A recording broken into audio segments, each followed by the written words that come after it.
아들을 낳으리니 이름을 예수라 하라. 이는 그가 자기 백성을 그들의 죄에서 구원할 자이심이라 하니라. 이 모든 일이 된 것은 주께서 선지자로 하신 말씀을 이루려 하심이니 이르시되 보라 처녀가 잉태하여 아들을 낳을 것이요 그의 이름은 임마누엘이라 하리라 하셨으니 이를 번역한즉 하나님이 우리와 함께 계시다 함이라. 우리에게 있어서 이름이 정말 중요합니다. 이름이 만약에 우리에게 없다면 나라고 하는 사람을 드러내고 알리는 게 굉장히 힘들 거예요. 거기 길 건너편 파란 지붕에 돌로 된 담벼락 집 사는 둘째 아들인데 머리 짧고 키 큰 녀석 이렇게 다 설명해야 될 겁니다. 불편하죠. 그런데 이름이 있으면 초면에 이제 인사하고 자기소개를 하고 난 뒤에 그래서 이제 이름만 기억하면 안녕하세요. 저번에 만났던 김은일입니다. 하면은 끝나요. 그게 끝이에요. 이름만 알면 돼요. 그래서 이름이 굉장히 중요합니다. 또 이름은 나라고 하는 사람을 좀 대변하는 역할을 합니다. 김은일 하면 저가 딱 떠오르시나요? 그런 것처럼 그 친구 누구더라? 그 사람 누구더라? 어디서 봤는데 하다가 이름이 딱 생각나면 내가 만났던 그 사람의 모습과 형상이 떠오르면서 그래 그 사람 그래 아무개 누구누구 기억이 나는 경우가 많죠. 그래서 이제 이름은 나를 알리고 나를 또 대변하고 또 나를 표현하는 그런 역할을 합니다. 그 이름에는 다 뜻이 있어요.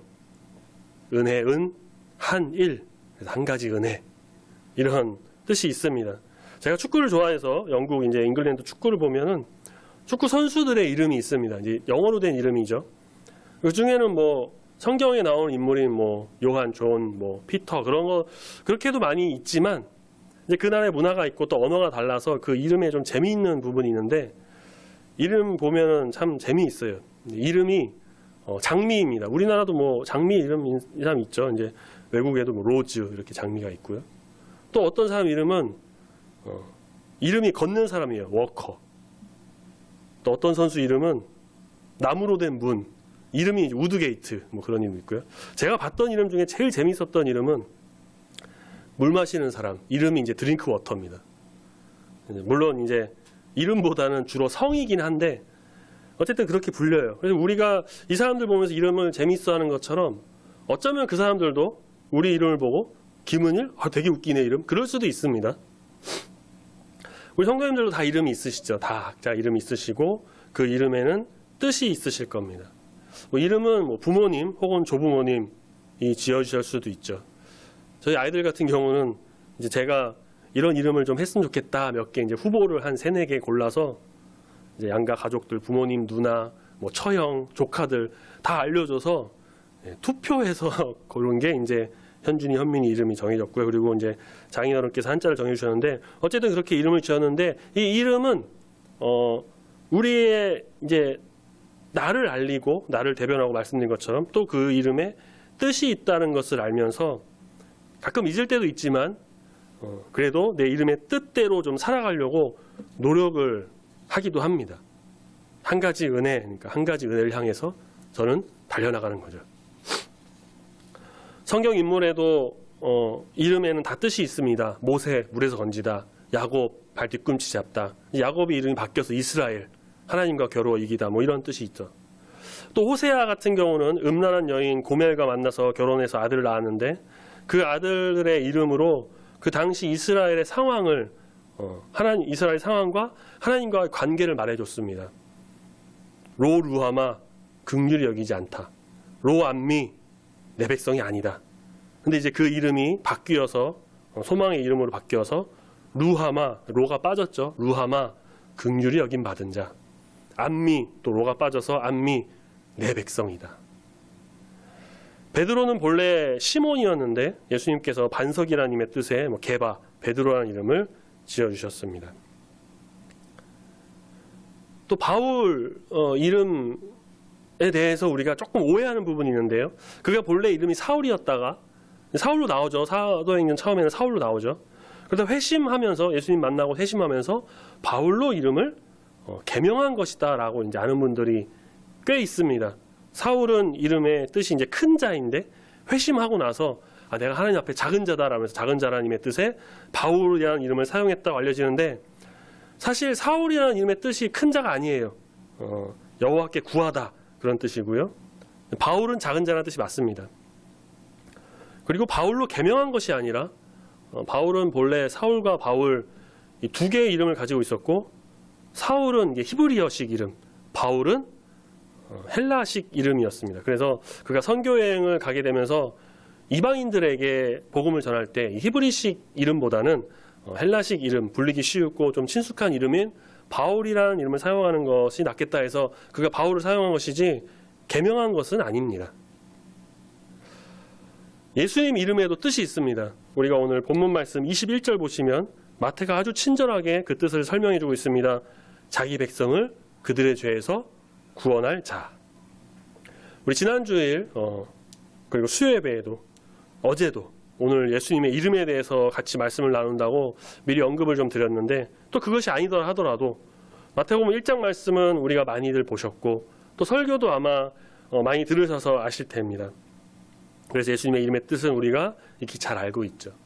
제가 혹시나 해서 한번 찾아봤는데 작년 이때쯤에도 이때 딱 마지막 주일이었던 것 같아요. 그때도 이제 예수님 이름에 대해서 좀 비슷한 내용으로 이미 한번 설교를 드린 적이 있더라고요. 기억을 하시는지 모르겠습니다. 그렇지만 우리가 말씀 같은 경우는 한 번, 두 번이 아니라 또 여러 번 보고 듣고 또 듣고 그래도 은혜가 되고 기쁨이 되니, 오늘 우리가 예수님의 이름을 더 알고 탄생에 대해서 더 알고 예수님과 더 가까이 나가는 귀한 시간 되기를 소망합니다. 21절 아들을 낳으리니 이름을 예수라 하라. 이는 그가 자기 백성을 그들의 죄에서 구원할 자이심이라. 천사가 요셉에게 나타나서 마리아가, 아내 될 사람 마리아가 성령으로 잉태되어 아기를 낳을 것이다 라고 알려주는 이 말씀, 이른바 이제 수태고지라고 하는 이 장면에서 마태는 22절에 뭐라고 하느냐, 이 모든 일이 된 것은 주께서 선지자로 하신 말씀을 이루려 하심이다 라고 합니다. 선지자 이사야가 이미 오래전에 기록한 말씀, 이사야 7장 14절 말씀, 그 말씀을 인용하여 오늘 본문 23절에서 기록하고 있는데요. 23절 말씀을 우리 같이 한번 읽어보겠습니다. 마태복음 1장 23절 같이 읽습니다. 시작. 보라, 처녀가 잉태하여 아들을 낳을 것이요 그의 이름을 임마누엘이라 하리라 하셨으니 이를 번역한즉 하나님이 우리와 함께 계시다 함이라. 아멘. 지난주 수요예배 시간에 우리 이사야 7장 말씀을 좀 묵상하면서 우리가 이미 한번 봤던 말씀입니다. 짧게 다시 한번 보자면, 이사야는 당시 남유다의 왕 아하스가 하나님을 이제 잘 신실하게 따르지 않았던 그 아하스가 아람, 북이스라엘과 전쟁을 이제 하는 상황에서 하나님의 도우심을 구하고 하나님의 징조를 구하라라고 말씀을 전합니다. 아하스는 우상을 섬기고 하나님 신실하게 따르지 않았던 악한 왕으로 교만하여서 그 징조를 구하지 않았습니다. 하지만 하나님께서는 그런 그에게도 한 징조를 보여주겠다라고 약속하시는데 희망과 비전을 제시하신 것입니다. 그 말씀이 바로 이 이사야 7장 14절 말씀입니다. 이사야는 사실 이 당시에 남유다와 왕을 향해서 그 징조의 하나님 말씀을 전했던 것이지 몇백 년 후에 오실 그 예수님을 생각하면서 그렇게 말씀을 전한 것은 아니었습니다. 하지만 우리가 궁극적으로 봤을 때는 성경 전체를 관통해서 봤을 때 이 말씀은 너무나도 당연하게 앞으로 오실 그 예수님에 대한 예언의 말씀이었고, 마태는 그 말씀을 인용하여 오늘 본문 말씀 보시는 것처럼 임마누엘 예수님을 선포하고 있습니다. 임마누엘의 뜻, 하나님이 우리와 함께 계시다. 예수의 뜻, 자기 백성을 그들의 죄에서 구원할 자. 다르죠? 다릅니다. 다른 듯 하지만 하나님이 우리와 함께 계시기 때문에 우리는 죄에서 구원을 얻을 수가 있는 것입니다. 신이신 하나님께서 인간의 몸을 입고 이 땅에 오셨습니다. 우리와 똑같은 육체를 지니셨지만 그분은 성령으로 잉태하셨고 죄가 하나도 없으신 분이십니다. 그래서 우리는 예수님이 성육신 하셨다라고 합니다.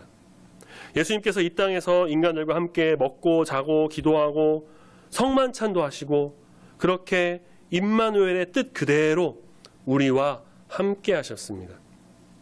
그리고 함께 계신 예수님께서 우리의 죄를 구원하시기 위해 십자가에 달려 죽으셨습니다. 우리는 그래서 그 십자가에 달린 예수님, 그 흘리신 보혈을 믿기만 하면 어떻게 됩니까? 구원을 얻습니다.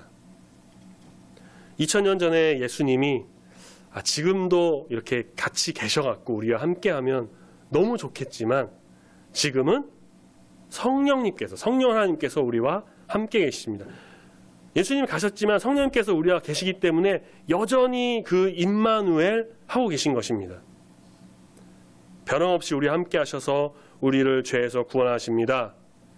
우리는 우리와 함께 하시는 이 성령님을 통해 온전함을 누리며 지금 이렇게 우리가 나갈 수가 있게 되는 것입니다.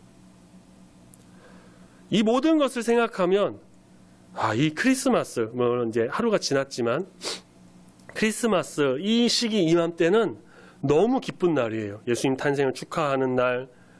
생일은 슬픈 날이 아니잖아요. 생일은 기쁘고 축하하고 또 축하를 받는 날입니다. 교회에서만 즐거워하는 것이 아니라 우리가 보면은 세상에서도 다들 메리 크리스마스 인사해요. 그러면서 즐거워합니다. 물론 그들은 이제 예수님을 생각하는 것보다는 이제 자기들의 어떤 만족과 즐거움, 가족과 연인들 함께 즐기고 그렇지만 어쨌든 이 크리스마스는 세상 모두가 즐겁고 기쁜 날, 또 이 날의 주인공이신 우리 예수님을 축하하고 경배하는 날입니다. 그런데 저는 작년에도 이런 비슷한 말씀을 드린 것 같은데 저는 크리스마스가 되면은 기쁘긴 기쁜데 마냥 기쁘기보다는 뭔가 슬픈 마음이 조금 더 있습니다. 왜 그럴까요?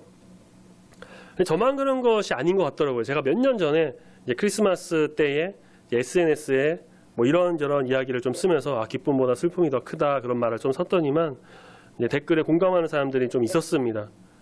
우리가 예수님의 탄생의 이유, 예수님이 왜 이 땅에 오셨는지 우리가 안다면 그저 기뻐하고 즐거워하고 막 좋아하고 그러기가 좀 어렵다는 거죠. 그저 막연하게 기뻐하며 즐거워하고 트리 장식하고 전하자면서 축하하고 막 헌호성 지르고 경배할 수가 없다는 겁니다. 예수님이 왜 이 땅에 오셨는지 우리가 그 이름의 뜻을 보면 잘 알 수 있죠. 뭐라고 했습니까? 말씀에서 우리를 죄에서 구원할 자 임마누엘, 우리와 함께 하시기 위해서 이 땅에 오신 예수님, 우리와 함께 하시기 위해서 함께 하시며 우리를 죄에서 구원하셨는데 어떤 방법으로 우리를 죄에서 구원해 주셨습니까? 그렇습니다. 자신의 목숨을 버리고 우리를 대신해서 십자가에 달려 죽으심으로 우리를 죄에서 구원하셨습니다. 한마디로 표현하자면 예수님은 애초에 죽으시기 위해 이 땅에 오셔서 이 땅에 태어나셨다는 겁니다. 이 세상에 죽기 위해 태어난 사람이 있을까요? 나의 탄생의 목적은, 내 삶의 목적은, 내 삶의 의미는 누군가를 위해 죽는 것입니다. 그런 분 계십니까? 혹은 그런 분을 혹시 보신 분 계십니까? 당신은 사랑받기 위해 태어난 사람, 그게 아니라 당신은 죽기 위해 태어난 사람, 이렇게 하는 사람이 있을까요? 물론 사람은 태어나면 그 순간부터 이 이생의 삶의 끝은 죽음입니다. 그래서 어차피 사람은 죽기 마련이지만 그렇다고 해서 이 세상 그 누구도 나는 죽기 위해 태어났습니다 라고 하는 사람은 없을 겁니다. 내 삶의 목적, 내 인생의 목적은, 내 출생의 의미는 바로 죽음이다.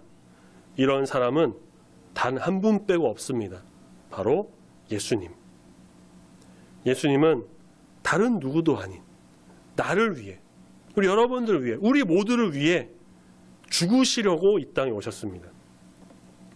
이것을 생각하면 그 아기 예수님이, 사실 아기이기 때문에 그때는 잘 모를 수도 있겠지만 어쨌든 그 아기 예수님이 우리를 위해 죽으시려고 이 땅에 태어나셨다라는 것을 알면 막 기뻐서 좋아하고 경배하는 게 좀 마음이 좀 힘들어요. 물론 그렇다고 해서 제가 크리스마스의 이 즐거운 분위기를 막 다 깨고 산통 깨고 막 우울하게 우리를 보내자, 침울하게 하자, 그런 게 아닙니다. 그런 거 아니에요. 당연히 우리는 이 땅에 오신 예수님을 경배하고 축하하고 기쁘다 구주 오셨네를 부르고 하늘엔 영광 땅에는 평화, 그렇게 해야 합니다. 그런데 그 이면에는 이제 예수님의 이름 뜻처럼 우리를 위해 죽으시려고, 우리를 죄에서 구원하려고 오셨다는 것을 우리가 좀 생각하면서 그렇게 우리가 예수님을 좀 묵상하고 사모하고 바라보면서 예수님의 탄생을 좀 맞이하는 자가 우리는 되어야 할 것입니다. 예수님의 비전은 우리를 죄에서 구원하시는 것이었습니다. 십자가의 죽음으로 우리를 살리는 것이 예수님의 비전이었습니다. 우리와 함께 하시면서 우리를 돌보시고 우리에게 사랑과 은혜를 베푸시는 그 소망의 이름 예수님이십니다. 우리를 향한 놀라운 비전을 품고 이 땅에 오신 예수님을 전심으로 사모하며 경배하며 나가는 우리 모두가 되길 소망합니다. 아멘. 자, 그렇다면 그런 사랑을 받고 은혜를 받은 우리는 그 죄에서 이제 구원을 얻어 우리가 이제 사망에서 생명으로 그 이끄심을 받은 우리의 비전은 어떤 것입니까? 우리의 비전은 무엇일까요? 우리는 어떤 비전을 품고 살아가야 할까? 나의 탄생의 의미, 내 삶의 의미를 분명히 알고 그 뜻대로, 그 비전대로 살아가는 우리가 되어야 합니다. 그것은 내 이름 속에 있을 수가 있어요. 혹은 우리가 말씀을 통해 각자가 깨달은 것일 수 있습니다. 기도를 통해 깨달을 수 있고요. 큐티하면서 묵상하면서 하나님 음성에 귀 기울이다가 깨달은 것일 수 있습니다. 깨달은 것일 수 있습니다. 비전을 알게 되는 거예요. 비전은 내가 이거 갖고 싶어야지, 내가 갖는 그런 장래 희망, 소망, 그런 것이 아니라 비전은 하나님이 주시는 것입니다. 하나님이 우리에게 주시는 거예요. 하나님이 이 땅에서 이런 삶을 살아라 라고 우리에게 주신 사명, 소명입니다. 그것은 각자에게 있어 다릅니다. 저와 여러분 다 달라요. 또 옆에 있는 성도님 비전이 달라요. 여기 모인 우리 한 사람 한 사람에게 하나님께서 각자에게 맞는 달란트에 맞게 비전을 다 주십니다. 그것을 잘 깨달은 분도 계실 수도 있고요. 잘 모르는 분도 계실 수도 있습니다. 나이가 또 많든 적든 우리는 하나님의 때가 되면 반드시 그 비전을 하나님께서 허락해 주셔서 우리에게 알려주셔서 그 사명을 감당하게 해주십니다. 제가 신대원에 처음 들어갔을 때, 이제 백석대학교 신학대학원 백석교단 이제 신대원 들어갔을 때 60세가 좀 넘으신 분이 신대원에 오신 분이 계셨어요. 육군 소장으로 전역하시고 신대원에 오셨는데 군 생활을 마치고 하나님 비전을 주셔가지고 신대원에 오신 겁니다. 그분이 졸업하실 때 거의 이제 63년을 공부하니까요. 65세가 가까우셨는데 이제 강도사가 50까지, 목사가 50까지 다 보시면 67세, 8세에 목사안수 받으시는 거예요. 받으셨어요. 그때 백석교단은 이제 70세 은퇴, 이제 합동도 그렇지만 70세 은퇴, 백석은 좀 법이 좀 달라서 연장이 있어서 연장하면 73세 혹은 75세까지 이제 목회 은퇴를 좀 연장할 수 있습니다. 그러니까 이분 같은 경우는 어때요? 길어야 한 7년? 그 정도 이제 목회 생활을 하시고 은퇴하는 거거든요. 어떤 사람은 이렇게 생각할 수 있습니다. 아니 굳이 그 늦은 나이에 한 5, 6년 하다 은퇴, 금방 은퇴하는데 뭐하러 그렇게 신학 공부하고 뭐하러 목사안수 그렇게까지 하십니까? 라고 생각할 수 있겠죠. 제가 그분과 이제 3년 동안 같은 반 하면서 대화할 기회가 있어서 좀 이야기를 나눴는데 그것이 그분의 비전이었던 겁니다. 그분은 이전에는 이제 군인으로서 하나님께서 비전을 주셔서 군 생활을 열심히 하면서 육군 소장까지 이렇게 계셨는데 그것 이후로 60 넘어서는 주의 종으로서의 그 비전을 하나님께서 주신 것입니다.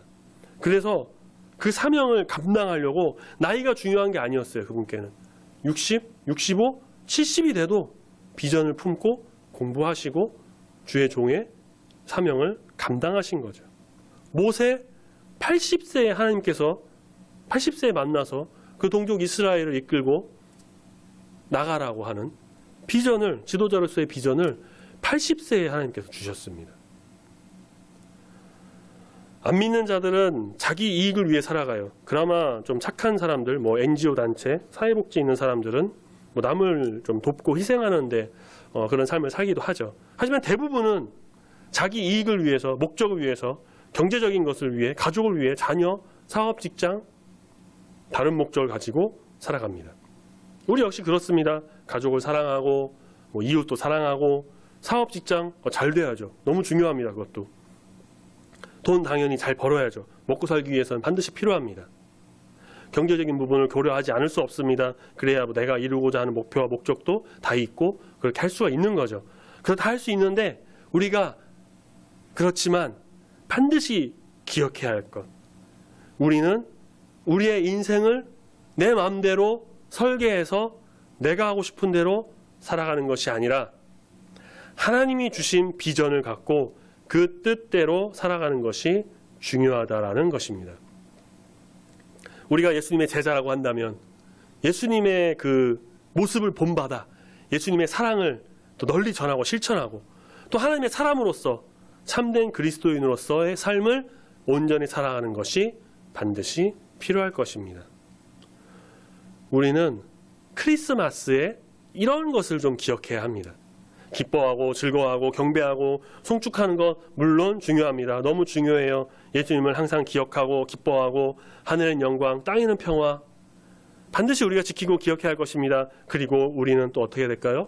우리를 위해 이 땅에 오신 예수님, 우리와 함께 하시기 위해 이 땅에 오신 예수님, 우리를 죄에서 구원하시기 위해 십자가에 달려 죽으신 그 예수님을 생각하며 예수님의 그 놀라운 사랑과 은혜 또 그 비전을 생각하면서 기리면서 나는 앞으로 이제 어떻게 살아갈 것인가? 내가 하나님의 뜻을 위해서 하나님의 사람으로서 어떤 하나님의 비전을 품고 어떤 사명과 소명을 갖고 나는 이 세상을 살아갈 것인가? 하나님의 그 크신 은혜, 한량없는 은혜, 갚을 길 없는 은혜, 예수 그리스도의 그 십자가의 무궁무진한 사랑을 받은 내가 이제는 하나님의 뜻에 맞게 주님이 주신 비전대로 어떻게 하나님께 영광 올려드리고 또 사람들에게는 어떤 선한 영향력을 끼치면서 살아가는 참된 그리스도인이 될 것인가. 우리는 그저 우리의 삶이 그냥 지루한 삶, 마지못해 사는 삶, 혹은 내 유익을 위해, 내 이익을 위해 살아가는 삶, 그런 것이 아니라 하나님이 주신 사명, 각자에게 주신 그 소명, 그 비전을 우리가 깨닫고 품고 알아감으로 인해 아름다운 모습을 온전히 하나님께 보여드리는 믿음의 자녀가 다 되어야 할 줄 믿습니다. 아멘. 예수님께서는 임마누엘 말고도 또 다른 이름이 있으세요. 우리 오늘 금주 묵상을 말씀으로 본 이사야 9장 6절, 우리 주보에 있는 말씀을 다시 한번 같이 읽어볼까요? 이사야 9장 6절 말씀, 우리 주보를 보시면서 다시 한번 같이 힘차게 한 목소리 읽습니다. 시작. 이는 한 아기가 우리에게 낳고 한 아들을 우리에게 주신 바 되었는데 그의 어깨에는 정사를 메었고 그의 이름은 기묘자라 모사라 전능하신 하나님이라 영존하시는 아버지라 평강의 왕이라 할 것임이라. 아멘. 이 역시 이사야가 몇백 년 후에 태어나실 예수님 생각하면서 예언했다라기보다는 당시 남유다의 어려운 실정 그 상황 속에서 평강과 평화를 주실 그 왕이 나타난 회복의 메시지를 전한 것인데, 당연히 이 말씀도 궁극적으로는 성경 전체를 관통해서 보면 역시나 예수님을 가리키는 말입니다. 한 아기 예수님이시죠. 우리에게 낳습니다. 한 아들 예수님을 하나님께서 그 독생자 한 아들을 우리에게 주셨습니다. 그의 어깨에는 정사를 메었다고 합니다. 이 말은 뭐냐면 그 나라의 통치자, 주권자가 됐다라는 말입니다. 정사, 이제 나라의 일을 말하는 거죠. 그리고 이제 기묘자 모사라고 하죠. NIV 영어 번역 성경을 보면 이 기묘자 모사를 뭐라고 번역하냐면 Wonderful Counselor. 기묘자는 이제 경이로운, 불가사의한 그런 것으로 이제 인간의 이성과 지혜로 받아들일 수 없는 분, 초월적인 능력과 성품을 지니신 분, 그런 말을 뜻하고요. 역시 이거는 하나님을 지칭하는데, 그럼 모사는 뭐냐? 모사는 지략이 뛰어난 사람, 왕의 상담가 내지는 뭐 조언자, 그런 뜻이 있습니다. 사무엘하 15장에 보면은 다윗의 아들 압살롬이 반역을 일으키는 장면인데, 사무엘하 15장 12절에 이런 표현이 있어요. 다윗의 모사, 길롯 사람 아히도벨, 이런 사람이 나오는데, 다윗 왕의 어떤 상담가, 조언가, 조력자 역할을 한 사람인 거죠. 나중에는 이제 압살롬에게 가서 반역을 동참합니다. 그래서 기묘자와 모사 두 단어지만 영어 성경에서 원더풀 카운셀러 하는 것처럼 한 단어로 표현한 것처럼 세번역 성경을 보면 놀라우신 조언가, 이런 한 단어로 표현합니다. 다시 말하자면 그분은 어떤 분이시냐? 인간의 지혜로 이해할 수 없는 초월적인 능력과 성품을 지니신, 우리의 모든 것을 아시고 헤아리시고 감싸주시는 능력의 조언가, 훌륭한 상담가이시라는 것입니다. 그분은 전능하신 하나님입니다. 영존하신 아버지, 영원하신 아버지시고 평강의 왕, 평화의 왕이십니다. 우리 예수님은 이런 많은 이름을 가지고 계십니다. 그리고 그 이름의 뜻은 그 뜻대로 또 모든 것을 다 완벽하게 수행하시는 분이십니다. 우리의 모든 것을 아시고 우리의 삶을 이끄시고 올바르고 완벽한 조언을 우리에게 해주시는 분이십니다. 이 말씀을 통해서 말이죠. 전지전능한 분이시고요, 영원부터 영원까지 계시고 지금도 우리와 함께 하시는 놀라우신 분이십니다. 임마누엘 예수님, 우리와 함께 하셔서 우리를 죄에서 구원해 주시고 또 우리 죄를 위해 이 땅에 오셔서 죽으신 분, 우리는 우리 주님을 온전히 바라보며 사모하며 나가는 주의 백성이 다 되어야 할 줄로 믿습니다. 다른 것은 없어요. 다른 이름도 없습니다. 다른 어떤 것도 우리를 대신할 수 없습니다. 오직 우리 주님, 우리 예수님만이 우리의 모든 것이 되시고 우리와 함께 하시고 우리를 구원하십니다. 우리의 능력이 되십니다. 우리의 전부가 되십니다. 예수의 이름은 세상의 소망이고 예수의 이름은 우리에게 한없는 기쁨이 됩니다. 예수의 이름을 크게 외치고 선포하고 기뻐함으로 우리 주님의 뜻을 온전히 세워나가 주님 주신 비전을 품고 주님께로 향하여 나가는 우리 여기 모인 중보교회 우리 모든 성도님들이 다 되시기를 소망합니다. 아멘. 기도하겠습니다.